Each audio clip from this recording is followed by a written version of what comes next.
جو لوگ آپ کو پیسے دیتے ہیں، یعنی اگر میں دعوت اسلامی کے لیے بات کروں، اور کچھ لوگ وقت دیتے ہیں، تو وقت دینے والوں کی قدر زیادہ کرنا، کیونکہ پیسے جس نے دیے نا وہ دوبارہ کما لے گا، مگر جس نے آپ کو اپنا وقت دیا ہے نا، وہ اپنی زندگی کا وہ حصہ دیا جو کبھی زندگی میں واپس نہیں آئے گا۔ واہ واہ واہ، کتنی پیاری بات ہے کیا وہ بات کہ ہم بعض اوقات وقت دینے والوں کی قدر نہیں کرتے۔ اس میں ایز اے مبلغ، ایز اے مدنی چینل کے جو ہمارے اسپیکرز ہیں، علماء کرام اگر مجھے سن رہے ہیں کہ آپ کو اگر کچھ لوگ سننے آتے ہیں تو انہوں نے اپنی لائف کا کوئی پارٹ آپ کو دیا ہے جو دوبارہ ان کو نہیں ملے گا۔ اب آپ کی ذمہ داری کہ اس پارٹ آف دا لائف میں آپ انہیں کیا دے رہے ہیں، آپ کی تیاری کتنی اچھی ہے، آپ ان کو کیا جی سمجھے کچھ اس کے بدلے کیا دے رہے ہیں۔ کسی آپ ہائیلی پروفیشنل سے اگر اس کو کہنا کہ 1 گھنٹے کی اسپیچ کے لیے آپ آ جائیں یا 2 گھنٹے کی ورک شاپ لیں، تو وہ آپ 1 گھنٹے یا 2 گھنٹے کے چارج کرے گا کہ میرے اس 1 گھنٹے کی فیس اتنی ہے، میرے 2 گھنٹے کی لیکچر کی فیس اتنی ہے۔ بالکل اسی طرح دنیا میں بہت ساری جابز ہوئے ہیں جو پر آور جاب ہیں کہ 1 گھنٹے کے اتنے ڈالر، 1 گھنٹے کے اتنے پاؤنڈ۔ اب اگر آپ غور کریں کہ آپ 200 لوگوں میں بیان کر رہے ہیں اور آپ نے 1 گھنٹہ ان سب سے لے لیا ہے، تو ان 200 لوگوں کے 1 گھنٹے کی قیمت تو بنائیں۔ انہوں نے اپنی ایک تو زندگی کا حصہ دیا اور اس 1 گھنٹے کی کوئی قیمت تو ہے نا۔ ان 200 گھنٹے میں آپ نے انہیں کیا دیا؟ یہ ایک ایز اے مبلغ کی بھی ذمہ داری ہے۔ اور اگر اس کو اپوزٹ لے جائیں کہ کوئی ایسا بندہ ہے جو 200 بندوں کے 200 گھنٹے ضائع کر رہا ہے، گناہوں میں لگا رہا ہے، انہیں حرام کام میں لگا رہا ہے، ہزاروں کا کانسرٹ کر رہا ہے اور ہزاروں لوگوں کے ہزاروں گھنٹے لے کر سب کے گھنٹے برباد کر رہا ہے، اس غلط کام کرنے والے کو عذاب کیا ہونا ہے۔ اور سب لوگوں نے جو اپنا وقت ضائع کیا، تو ہمیں یہ بات سمجھنی ہے کہ میرے پاس اللہ نے جو وقت دیا ہے وہ پھر کبھی نہیں آنا۔ دنیا میں ایک اور ٹرمینالوجی ہے می ٹائم۔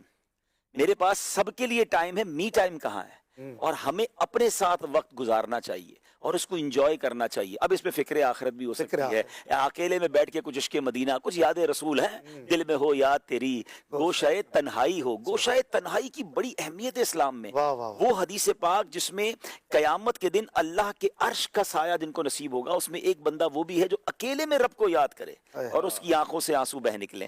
تو تنہائی کا تہجد میں پڑھنا، تنہائی میں تہجد پڑھنا، تنہائی میں دعا، تنہائی میں آنسو بہانا، می ٹائم میں اینالائز بھی اپنی ذات کو کر سکتا ہے بندہ۔ آپ نے دیکھا ہوگا کبھی کبھی ہم اکیلے جہاز میں سفر کر رہے ہوں، انسان اپنی زندگی کو پورا اینالائز کر رہا ہوتا ہے، اپنی عادتوں کو اگر اینالائز کر رہا ہوتا ہے، تو می ٹائم کی بڑی اہمیت ہے۔ خود سرکار دو عالم علیہ الصلوۃ والسلام کی زندگی کا معمول یہ تھا کہ اگر ٹائم مینجمنٹ سیکھنی ہے تو نبی پاک علیہ الصلوۃ والسلام سے سیکھے نا۔ کہ آپ نے اپنے وقت کے 3 حصے کیے ہوئے تھے، ایک حصہ اللہ کی عبادت کے لیے، ایک حصہ اپنی فیملی کے لیے، اور ایک حصہ اپنی ذات کے لیے۔ تو ہماری ذات کے لیے بھی بڑا وقت ہونا چاہیے جس میں ہم اپنی نالج کو انکریز کریں، اپنی عبادت کو انکریز کریں، اپنی تلاوت کو انکریز کریں، پھر آرام بھی کریں، ریلیکس بھی کریں، اور فیملی ٹائم بھی ہونا چاہیے، اور وہ بھی ٹائم کوالٹی ٹائم ہونا چاہیے کہ جس میں آپ می ٹائم میں اکیلے میں گناہ نہ کر رہے ہوں، اکیلے میں اللہ کے قریب ہو رہے ہوں، اکیلے میں اپنی نالج میں اضافہ کر رہے ہوں۔ اور بچوں کے ساتھ کوالٹی ٹائم کا کیا مطلب؟ بالکل، بچوں کے ساتھ ایک تو ان کی اچھی تربیت کریں، فیملی کو پیار دیں، محبت دیں۔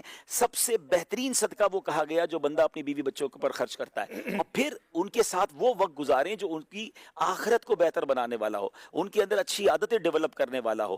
اچھی عادتیں خود کرتے ہیں، بچوں کو نہیں سکھا رہے ہوتے، ہمارے جانے کے بعد وہ عادتیں کیری آن نہیں ہوں گی۔ آپ سخاوت کر رہے ہیں، بچوں کے ہاتھ سے سخاوت کروائیں۔ آپ اگر اپنے ماں باپ کی کسی نیکی کو کیری کر رہے ہیں، بچوں کو وہ نیکی ہاتھ سے کروائیں۔ تو ان کے ساتھ کوالٹی ٹائم بتائیں، ان کی اخلاقیات درست کریں، پھر اس کا پھل آپ دیکھیں گے بڑھاپے میں۔